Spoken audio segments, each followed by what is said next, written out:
What is up, YouTube? That's here, and today I'm going to be bringing you guys a VGC 2016 battle going up against Kasumin, who is using Mawile, Talonflame, and dual primals in Kyogre and Groudon. Super strong team. This guy doesn't have a Trick Room setter, so it looks like he's going with Talonflame for the Tailwind variant. It's the variant that I would use if I was going to play double primals, but he's going to be going up against my Raichu, Gengar, Xerneas, Groudon. Xerneas, Groudon being my two favorite legendaries for this format. We're just going to start things off and get right into it, and I don't know, this game, there's nothing super important that happens. It's not like you're not going to be learning anything in today's game, but it is a really cool game, and it is what I'm going to be uploading today. So we see Mawile Talonflame being this guy's lead. Tailwind's not going to play a super big role for Mawile, but Talonflame does lock down Pokemon like Gengar. So we're seeing Raichu Gengar. It looks like a pretty weird 2015 game. Actually, it might even be like a 2014 game, I guess. But we're going to go Mega Gengar, gain that Shadow Tag here. And this guy completely calls my bluff turn 1. He's going to make me pretty much look like a pretty big fool, I guess, because he's just going to nuke my Raichu, and it's like super good play from him. But I mean, what are you really going to do?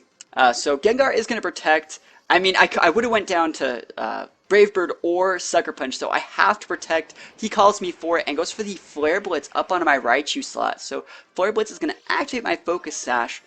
But fortunately for me, it's going to do a good amount of recoil to him because it goes off how much damage you do.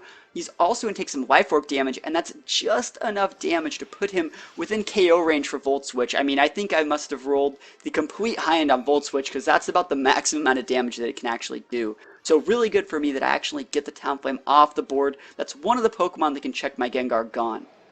So I'm going to come in with Groudon here, and the Groudon coming in here, you may think, well, why are you coming in with Groudon? Well, two reasons. We're going to come in with Groudon to potentially block a player for Iron Head, and just take reduced damage from it, obviously, because we didn't see the Sucker Punch. And we're also going to be trying to bait the Kyogre. I would love for this guy to send in a Kyogre or Groudon, anything like that. I mean, any one of his primals, any one of those huge AoE Pokemon, I want those on the board right now, and I really want the Kyogre, which we do see. Kyogre's going to come on the board, and this guy, even though he lost his Talonflame, he probably feels like he's in a pretty good spot. He has a safe Mawile on the board. Mawile can threaten KO on Gengar. Kyogre can threaten KO on both of these Pokemon, so he probably feels like he's in a really good spot right now. And for those of you guys that watch my videos, you know what's coming here. We're going for Protect with the Groudon. We're blocking the Sucker Punch through the use of the move Destiny Bond here, going for that Mega Gengar Destiny Bond, and I hope that Kyogre goes for an AoE move. It's going to be the Water Spout, which is the best case scenario because Origin Pulse has a chance to miss, so Water Spout going to be enough to pick up the one-hit KO on my Gengar. Gengar, super good this game, and I mean, it played the bait role perfectly. It acted just injured enough to be able to draw out the, strongest Pokemon on the opponent's team to get that Destiny Bond up. As we're going to see my Raichu come back in here. Raichu threatens Fake Out on a bunch of this guy's Pokemon.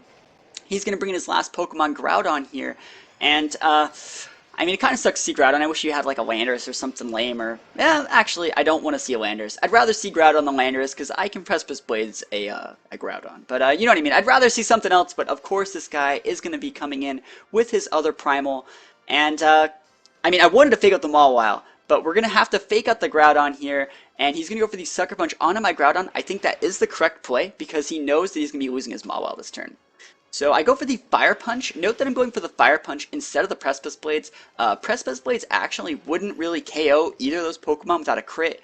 Also has a chance to miss. I just took the safe play, took out the Mawile because remember my last Pokemon is going to be Xerneas in the back.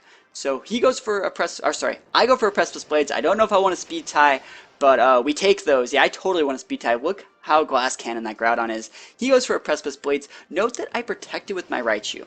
The reason why we protect with Raichu there is just in case he wanted to Swords Dance or something weird or any other move or protect, I have potential to Encore him into a less favorable move. Like if he has like Earth Power, if he used Earth Power right there, because we don't know if he's physical or special, we can then Encore him into Earth Powering, Geomancy, and then he has no KO potential against my Xerneas. So saving Raichu there with the Protect is the correct play.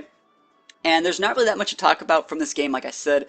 Nothing you guys haven't seen before on my channel, but the Destiny Bomb play was completely set up. I drew out his strongest Pokemon, and I got the KO with the Destiny Bond. So, pretty cool game. Let me know what you guys think about it in the comments below, and I will see you guys next time. Peace out.